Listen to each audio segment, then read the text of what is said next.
Millions of people will pay the cartel takeover, the Lisbon Treaty, with their lives. Millions. You may think this is impossible. Well, think again. These very same interest groups, as we heard, are responsible for the death of more than 100 million people in 2 world wars.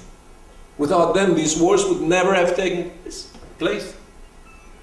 And now they are responsible for 17 million heart attacks that continue every year if this knowledge is not being used in the hospitals and medical practices, and 8 million people who die from cancer unnecessarily. They've done it before, ignored the interests of millions of people, sacrificed their lives, and they're doing it again. And as for the Grand Plan East or the Generalplan Ost, well, look what's happening in Greece. Look what's happening in Spain, in Portugal. Look what's happening in other countries that have not made the news yet. It's just the beginning. So here is the master plan, the cartel's strategy to force Greece, Ireland, Spain, and the rest of Europe into bankruptcy. Well, why would they do that? Well, first of all, let's look at how they do it. They promote diseases behind the mask of providing health care. They do exactly the opposite from what their goal is. How can you cure cancer with chemotherapy when half of the chemotherapy substances are known to cause new cancer? And if you deceive entire nations with respect to the healthcare system, you are draining them economically. You're killing the people, but you also drain them economically. Entire nations. Because you force them to pay billions for imports of patented drugs. And that money, that's what causes the bankruptcy of entire nations. Not because the people in Greece, Ireland, or for that matter other European countries are lazy. It's the systematic drainage of essential funds. So now we come to the real purpose of this plan. The real purpose is the political takeover of entire continents. So by maintaining this crisis, by constantly draining this money, they actually cause the crisis. So when the crisis comes, Mr. Sarkozy can stand up there and can say, we need a transnational government for all Europe. And the same is also true for the oil business.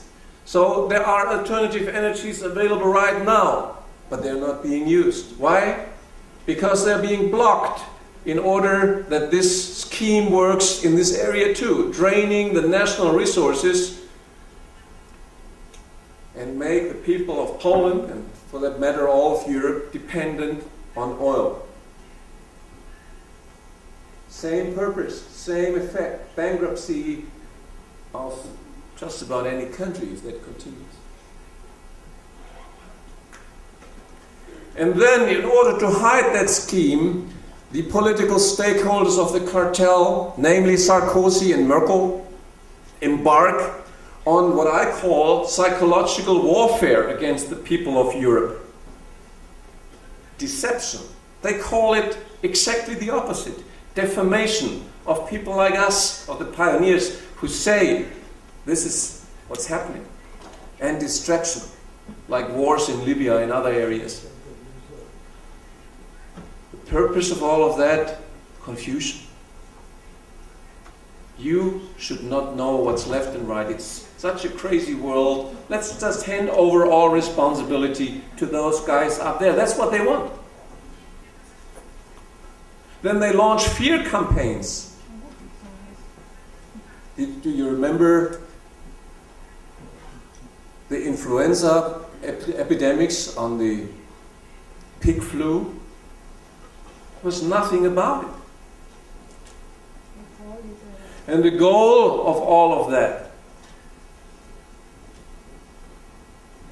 is to cause an increasing dependency of the people of Europe and ultimately to make them accept even a dictatorial regime. You are reminded when you look at that at George Orwell's 1948, 1984.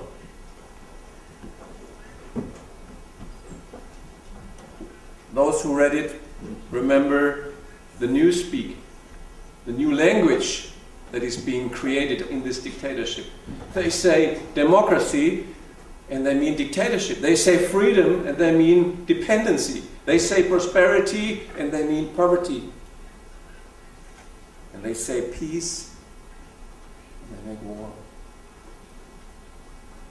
And the latest strategy of the cartel is to hide behind social movements, movements of democracy, online and offline.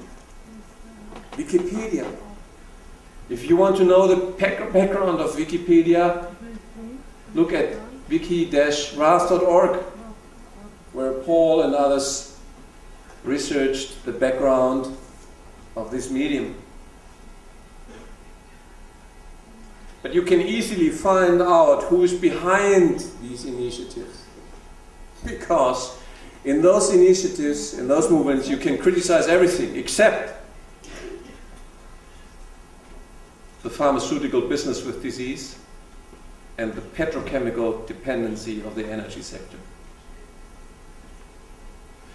So that, for me, is one of the compelling reasons why there has to be a movement that does exactly that. Addressing those two legs on which the forces of evil depend economically. And if you look for a definition of the movement of life that we invite you to join, that's it. The time has come, historically, for a global movement that defines as its goal to end these dependencies from pharmaceutical drugs and from petrochemical energy supplies. Chapter 7. The opportunity and responsibility of the movement of life now. I was privileged as a scientist to make contributions like that. The possibility for the first time in history to reverse the plaques in the coronary arteries that lead to heart attacks. It's documented in my book, Why Animals Don't Get Heart Attacks. I was privileged to contribute in the area of cancer, the possibility for the natural blocking of cancer cells. And yes, I thought everyone will embrace this information because so many lives could be saved.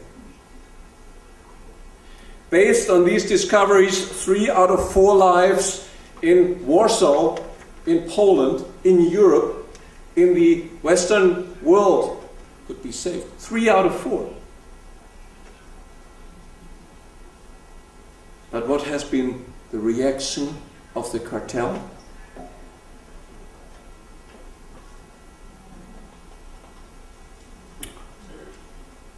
Over the last 10 years, they filed more than 100 lawsuits against me, against our research.